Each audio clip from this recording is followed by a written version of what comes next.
मुख्यमंत्री पुष्कर सिंह धामी ने प्रधानमंत्री नरेंद्र मोदी की अध्यक्षता में दिल्ली में विज्ञान भवन में आयोजित मुख्यमंत्रियों और उच्च न्यायालयों के मुख्य न्यायाधीशों की संयुक्त कॉन्फ्रेंस में हिस्सा लिया। इस कार्यक्रम को संबोधित करते हुए पीएम मोदी ने कहा कि ये साझा सम्मेलन लोकतंत्र की खुशी का बड़ा पल है और साथ ही पीएम ने कहा कि न्याय सुलभ हो, न्याय सबके लिए हो और किसी को न्याय मिलने में देरी ना हो, इसका भी प्रयास जारी है।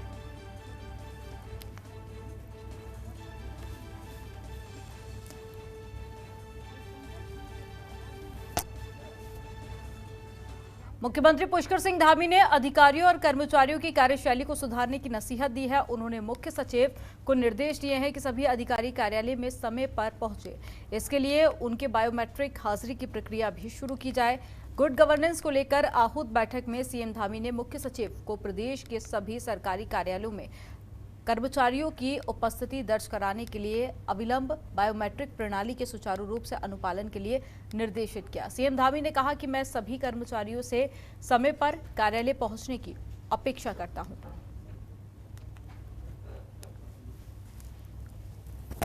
चूंकि समय की बड़ी महत्ता है और सभी लोगों को, चाहे हमारे सभी कार्मिकों, जो तय समय है उस समय पर सभी को कार्यालय पर पहुंचना चाहिए और तय समय तक काम करना चाहिए। उसको लेकर बायोमेट्रिक हो या तय समय सीमा के लिए जो भी मापदंड हो सकते हैं, मैंने आज मुख्य सचिव को निर्देश दिए हैं कि वो इस प्रकार की व्यवस्था पूरे प्रदेश के अंदर लागू करें। पटियाला में हुई हिंसा को लेकर बीजेपी सांसद दुष्यंत गौतम ने कहा कि आम आदमी पार्टी पंजाब में सरकार चलाने में सक्षम नहीं है। कुछ समय बाद पंजाब की जनता उनको अच्छा सबक सिखाएगी। साथ ही उत्तराखंड उपचुनाव को लेकर कहा कि बीजेपी की तैयारियां पूरी है। रही बात कांग्रेस की, तो वह किसी भी तरह से टक्कर में नहीं है। पटियाला के हिंसा और उत्तराखंड उपचुनाव समेत तमाम मुद्दों पर पंजाब उत्तराखंड प्रभारी और राज्यसभा सांसद दुष्यंत गौतम से बातचीत की हमारे संवाददाता ममता चतुर्वेदी ने सुनी। भाजपा के पंजाब और उत्तराखंड प्रभारी दुष्यंत गौतम जी हमारे साथ हैं, इनसे बात करते हैं। पटियाला में जिस तरीके से हिंसात्मक घटना सामने आई है, शिवसेना ने कार्रवाई करते हुए अपने समर्थकों को निकाल दिया है, लेकिन क्या आपको लगता है कि जिस तरीके से घटना वहां पर हुई है, ऐसा होना नहीं चाहिए था? कहीं ना कहीं इसके लिए पुलिस भी जिम्मेदार है। मुझे लगता है इसके बारे में राज्य सरकार को पहले से ही मालूम था। चैलेंज आपस में उनके चल रहे थे। राज्य सरकार को अगर पहले वो कदम उठाते तो ये घटना नहीं घटती। राज्य सरकार बिल्कुल उसमें फेलियर है, क्योंकि मुझे ध्यान में आ रहा है कि उन्होंने कहा था कि हम विरोध करेंगे, उन्होंने कहा हम रोकेंगे, और लेकिन उसके बावजूद जिसने भी कदम उठाया बाद में पार्टियों ने उठाया, लेकिन सरकार ने कोई नहीं उठाया। लेकिन मुझे लगता है कि बाद में जो घटना घटी है, ये मंदिर पर आक्रमण किया गया, जबकि मंदिर का उससे कोई मतलब नहीं था। सारे धार्मिक स्थलों को बचाना, उनकी आस्थाओं को बचाना राज्य सरकार का काम होता है। जो लोग, दुख इस बात का होता है, जो लोग दिल्ली में कहा करते थे कि पुलिस हमारे हाथ में नहीं, आज पुलिस भी उनके हाथ के अंदर है। मुझे लगता है वहाँ डमी मुख्यमंत्री बैठाया गया है और वहाँ की जनता के साथ में विश्वासघात दिया है। तो आपको लगता है कि पंजाब में जो वर्तमान में सरकार है वो पंजाब को चलाने में सक्षम नहीं है? बिल्कुल सक्षम नहीं है। आप देखेंगे ना, 1.5 महीना बीत चुका है। जो वादे किए थे उनको मेरी पहली कलम से 300 यूनिट फ्री किए जाएंगे, 1000 रुपये महिलाओं को दिए जाएंगे।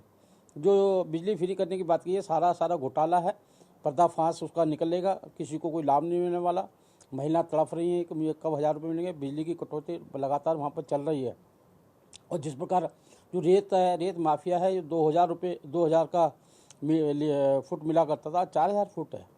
इसके अलावा अगर चंपावत उपचुनाव की बात करें तो आगे की आप लोगों की रणनीति क्या है, क्योंकि वहाँ से चुनावी मैदान में खुद मुख्यमंत्री हैं?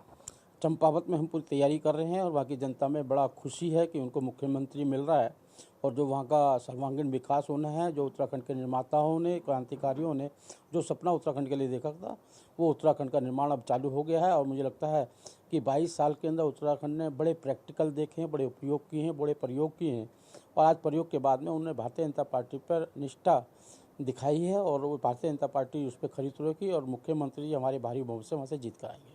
एक आखिरी सवाल, कांग्रेस पार्टी ने कहा है कि कैंडिडेट के चुनाव के लिए वो एक कमेटी बनाएंगे ताकि पुष्कर सिंह धामी के अगेंस्ट एक कड़ा उम्मीदवार उतार सके। क्या आपको लगता है कि कांग्रेस टक्कर दे पाएगी आप लोगों को? देखिए, कांग्रेस तो खाली लफेबाजी करती है। पहले भी वही कहते हैं हम बड़ी टक्कर देंगे, हम सरकार बनाएंगे, हम ये कर देंगे, हम वो कर देंगे। पूरे 5 साल वो यही सपना देखते रहे कि उत्तराखंड की जनता बेवकूफ़ है, एक बार बीजेपी एक बार कांग्रेस कर देगी। लेकिन उत्तराखंड की जनता समझदार है, उसे विकास चाहिए, बच्चों के लिए रोजगार चाहिए, और जो भारतीय संस्कृति, वहाँ की उत्तराखंड की संस्कृति है, उसको बचाने वाला जो होगा उसको ही जिताएगी। इसलिए नहीं जिताएगी कि आप विपक्ष हो, मजबूत हो, क्या मजबूती करेंगे। अभी क्या आप वहाँ बैठे थे, एक षड्यंत्र रच रहे थे कि सरकार बनाएंगे, आज कहाँ पर वो खड़े हुए। पहले पार्टी को बचा लें, बाद में अन्यथा बातें करें। वक्त देने के लिए शुक्रिया। कैमरा पर्सन शेरा सिंह के साथ ममता चतुर्वेदी, जनतंत्र टीवी, दिल्ली। 3 मई को यूपी के मुख्यमंत्री योगी आदित्यनाथ अपने पैतृक गांव यमकेश्वर के पंचूर पहुंचेंगे। यूपी में मुख्यमंत्री की कमान संभालने के बाद भी वे पहली बार गांव पहुंच रहे हैं, जहां उनके आगमन की सभी तैयारियां शुरू हो चुकी हैं। तो उत्तराखंड सरकार में शिक्षा और स्वास्थ्य मंत्री डॉक्टर धन सिंह रावत, विधायक यमकेश्वर रेणु बिष्ट, जिलाधिकारी डॉक्टर विजय कुमार जोगदंडे और एसएसपी यशवंत सिंह चौहान ने शुक्रवार को योगी के गांव पहुंचकर परिजनों का हालचाल जाना और योगी के कार्यक्रम के लिए व्यवस्थाओं का जायजा भी लिया।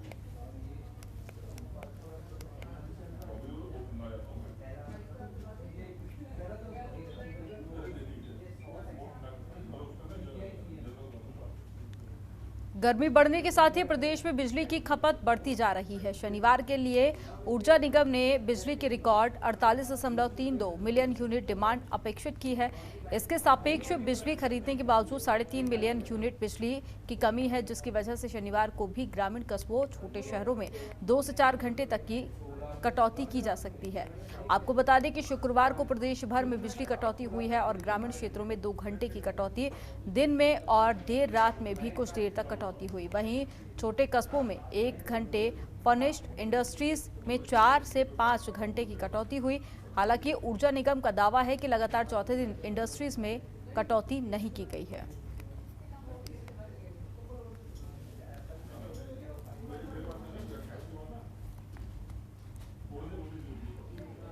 वहीं कोविड के बढ़ रहे मामलों के बीच में 3 मई से शुरू हो रही चारधाम यात्रा से पहले उत्तराखंड सरकार ने शुक्रवार को साफ किया कि बाहर से राज्य में आने वाले यात्रियों और श्रद्धालुओं की कोविड जांच रिपोर्ट, टीकाकरण प्रमाण पत्र या फिर इससे संबंधित अन्य किसी प्रकार की जांच की अनिवार्यता नहीं है। कोविड जांच को लेकर भ्रमण की स्थिति दूर करने के लिए मुख्यमंत्री पुष्कर सिंह धामी के निर्देश पर एक बैठक में मुख्य सचिव एसएस संधू ने ये निर्देश जारी किए।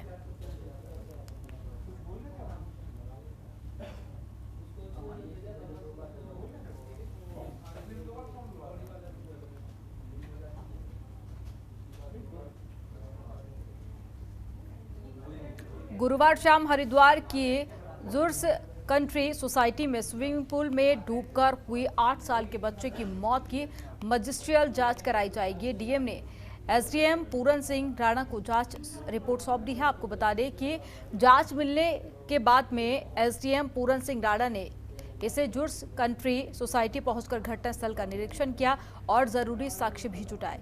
इस दौरान एसडीएम ने मृतक बच्चे के परिजनों से भी बातचीत कर जानकारी ली है। इसी पर देखिए हमारी ये खास रिपोर्ट।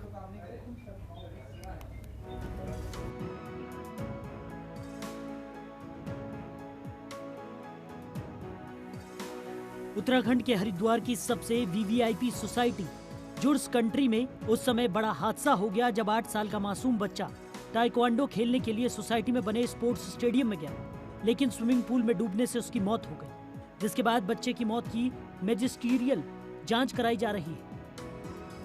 खुद एसडीएम पूरन सिंह राणा ने जुर्स कंट्री सोसाइटी पहुंचकर घटनास्थल का निरीक्षण किया और जरूरी साक्ष्य जुटाए। इस दौरान एसडीएम ने मृतक बच्चे के परिजनों से भी बातचीत कर जानकारी ली और बताया कि सभी पहलुओं पर जांच की जा रही है। जरूरी साक्ष्यों को जुटाकर रिपोर्ट डीएम को सौंपी जाएगी। एक 7 वर्षीय जो बच्चा था, तो उनका स्विमिंग पूल में डूबने से डेथ हुआ है, तो उसी के रिगार्डिंग विजिट किया गया था कि जो स्विमिंग पूल बना है प्रॉपर्ली किस तरह से बना है, उस तरह से ऑपरेट किया जा रहा है कि नहीं किया जा रहा है। तो डीएम साहब के द्वारा उसमें रिपोर्ट भी मांगा गया है और अभी सर के द्वारा उसमें मजिस्ट्रेट इंक्वायरी का भी ऑर्डर किया गया। वहीं बच्चे की मौत के बाद परिजनों का रो रो कर बुरा हाल। उनका कहना है कि सोसाइटी की ओर से एक बड़ी लापरवाही यहाँ देखी गई है। स्विमिंग पूल में जो नहाने के लिए संसाधन होने चाहिए वो वहाँ पर नहीं थे, जिस कारण रुद्राक्ष की मौत हुई। यहाँ पे सेफ्टी में कुछ भी नहीं था, जो एक कॉन्स होने चाहिए सेफ्टी कॉन्स वो थे ही नहीं। सोसाइटी की तरफ से एटलीस्ट ये तो होना चाहिए था। छोटे बच्चे क्या नोटिस पढ़ सकते हैं, आप मुझे बताओ। पढ़ सकते हैं छोटे बच्चे? 6-7 साल का बच्चा, 8 साल का बच्चा नोटिस पढ़ सकता है? नहीं पढ़ सकता। उनके लिए ट्यूब्स होनी चाहिए, उनके लिए ट्रेनर होना चाहिए यहाँ पे, जो एटलीस्ट अब समर का टाइम है, हर टाइम वो मौजूद रहे कि इतने टाइमिंग्स हैं, इस टाइम में होना ही चाहिए, चाहे बच्चे आए या ना आए, वो बात एक अलग है। अगर पूल खुला है तो उस टाइम ट्रेनर होना चाहिए। ये सोसाइटी को, जो डेवलपर्स हैं, उनको देखना चाहिए था इस चीज़ का। प्रकरण तो नेग्लिजेंस का ही लग रहा है अभी तक, तो जैसे सबकी, जैसे टीचर ने बुलाया उनको जिम्नास्टिक्स के लिए, जो कि काफ़ी दूर है, वहाँ पर है, और स्विमिंग पूल इसके नीचे है। अब बच्चा यहाँ क्या करने आया, किसके में आया, किसकी निगरानी में आया, गार्ड्स ने उसको अंदर क्यों जाने दिया, वो तो सब प्रशासन ही करेगा, उसकी कार्रवाई देगी। कि काफ़ी चैनल्स पे लापरवाही है, वो तो अभी जांच का विषय है। कोई इनकी कोई फैसिलिटी नहीं है बच्चे के लिए, कोई कैमरे नहीं यहाँ पे लगे हुए, ऑन ड्यूटी कोई भी गार्ड नहीं था यहाँ पे। सबसे बड़ी बात तो अगर किसी का भी बच्चा आ रहा है और ओवरफ्लो की वजह से इन्होंने पानी यहाँ पे चला के छोड़ के सब गायब है। बच्चा आया ओवरफ्लो में, वो गिरा, ऊपर से कोई बता रहा है जी बच्चा डूब रहा, कोई है ही नहीं। गार्ड भी अगर ऑन टाइम जाता, अगर वो छलांग लगाता तो शायद आज हमारा बच्चा बच सकता था। उधर सोसाइटी के डेवलपर और चेयरमैन यूसी जैन ने मामले में सफाई देते हुए कहा कि स्विमिंग पूल से संबंधित सभी मानकों को पूरा किया गया है। भविष्य में कभी ऐसी घटना ना हो, इसके लिए प्रबंधन व्यवस्थाओं को और ज्यादा दुरुस्त करेगा।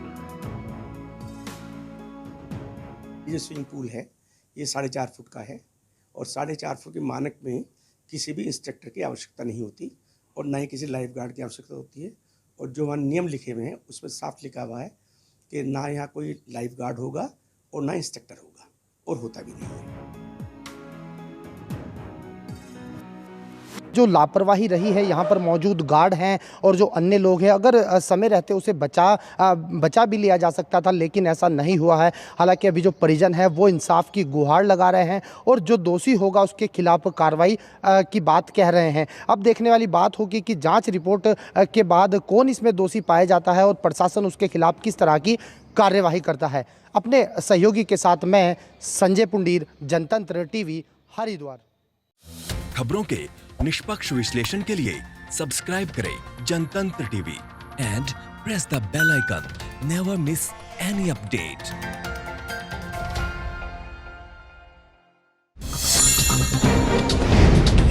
डाउनलोड कीजिए जनतंत्र टीवी ऐप को, जो कि अवेलेबल है गूगल प्ले और ऐप स्टोर पर।